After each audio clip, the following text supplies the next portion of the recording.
Peter Jackson's new documentary brings the Fab Four back to life. An innovative dance show offers a la carte performance and Islamic art in the spotlight here in France. That's all coming up in today's show. It's been described as like spending an afternoon in the recording studio as pop history is made. Get Back takes viewers on a magical mystery tour to the late 1960s when the Beatles were recording their last album together and preparing for an iconic rooftop performance. Director Peter Jackson has been applauded for his handling of the material for this three-part documentary series. Emerald Maxwell has this report. 1, 2, 1, 2, 3, 4. A recording session that's long been the stuff of rock legend. What? You what? Don't interrupt stars when they're recording. We're bloody stars, you know. It's January 1969, and the Beatles have 3 weeks to record what will be their last ever album, Let It Be. The session was filmed and turned into a 1970 documentary, but since then, nearly 60 hours of footage have been gathering dust in the archives in London. That was until Lord of the Rings director Peter Jackson did a deep dive into the reels, giving them a new lease of life. And it's not just the picture that's being restored.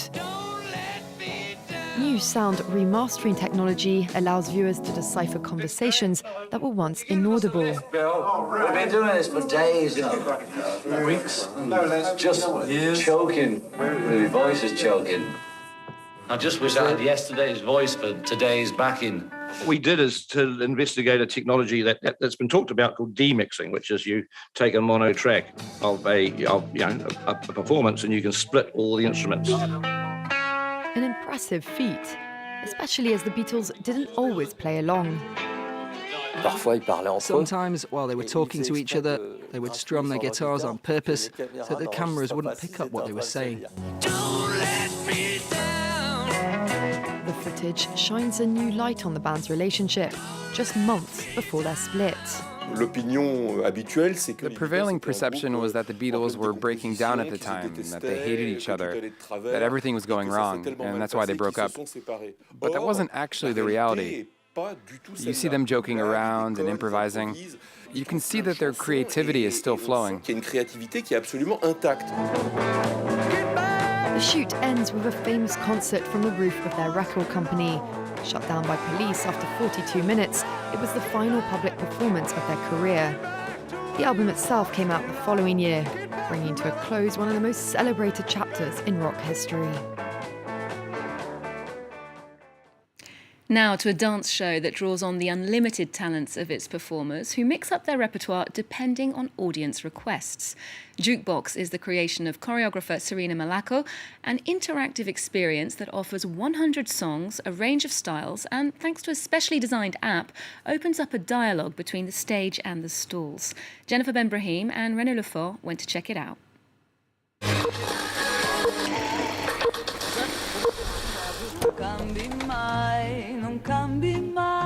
Counting down to a surprise at the mercy of the audience.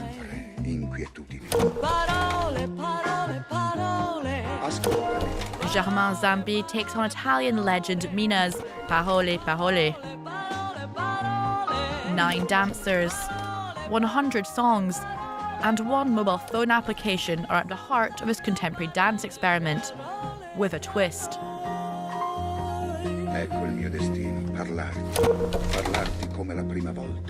Welcome to Jukebox, the brainchild of the Italian choreographer based in Paris, Serena Malaco. Ça m'intéressait, c'était surtout d'engager le public, d'avoir une sorte de jeu entre les danseurs, moi et le public, un jeu partagé. Comment ils vont se soutenir sur le plateau dans une condition assez compliquée. A true test of teamwork and memory. The dancers have to be ready at the touch of a button. Fly me to the moon. From Frank Sinatra among the stars. to the Sex Pistols. The audience controls the playlist. The song with the most votes is queued up for the troupe to interpret on stage. When we are there standing in the line, of course there's a bit of nervous energy. It's always not nice not knowing what's going to happen, but at the same time, I think we can all kind of relax into it because she allows us to be there really in the present moment. Darling, you got to let me know. A rock concert, Should I stay or should I go? but with an abundance of cinematic and classical art references. Serena, elle est vraiment une bombe au niveau culture. Elle a une bibliothèque de bouquins d'art. Et du coup, que ce soit elle qui prenne Madonna et tout pour en faire quelque chose, j'ai trouvé ça très très bon. Serena and the dancers hope Jukebox will pave the way for the democratization of contemporary dance.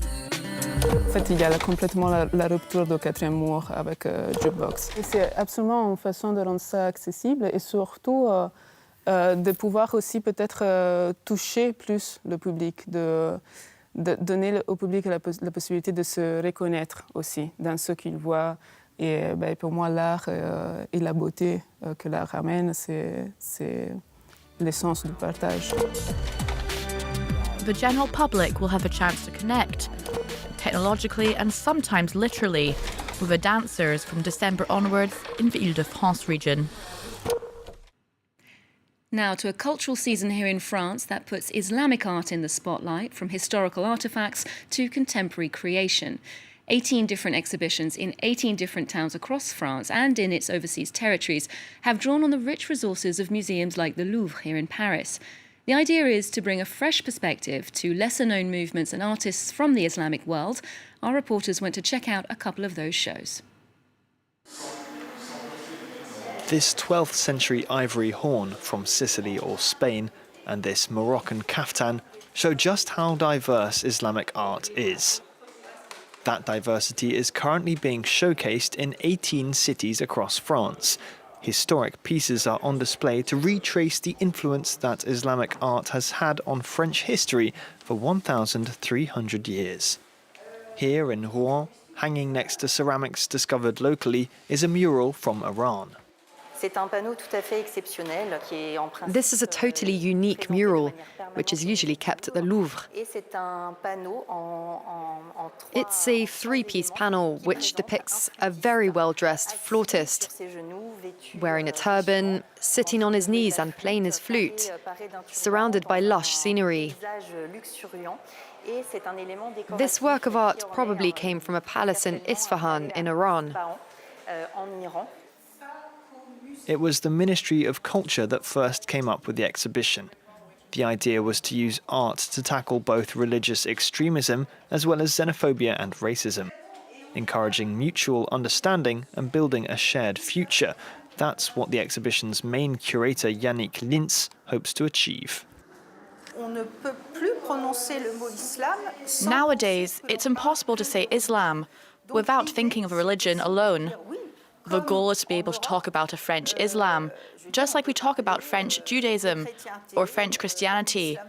It's interesting from cultural and secular points of view, as well as from a religious one. The project's also aimed at younger generations. Teachers in regions that are hosting these exhibits can receive specific training to better understand the works of art on display. While students in Rouen, for example, will be able to study this photograph called One Room House, which symbolises Iraq's shift towards a more individualistic society. While staying with art, the Tate Gallery in London is staging its largest show of postmodern work by a black artist. Lubaina Hamid's painting, poetry, spatial and sound installations have now been brought together for this major survey of decades of work. Originally trained as a theatre designer, she became the oldest person to win the Turner Prize in 2017 and the first black woman. Featuring some existential, playful questions for the audience, it's an interactive and colourful experience. We'll leave you with a glimpse. Otherwise, remember, you can get more arts and culture on our website and on our social media feeds. There's more news coming up on France 24 just after this.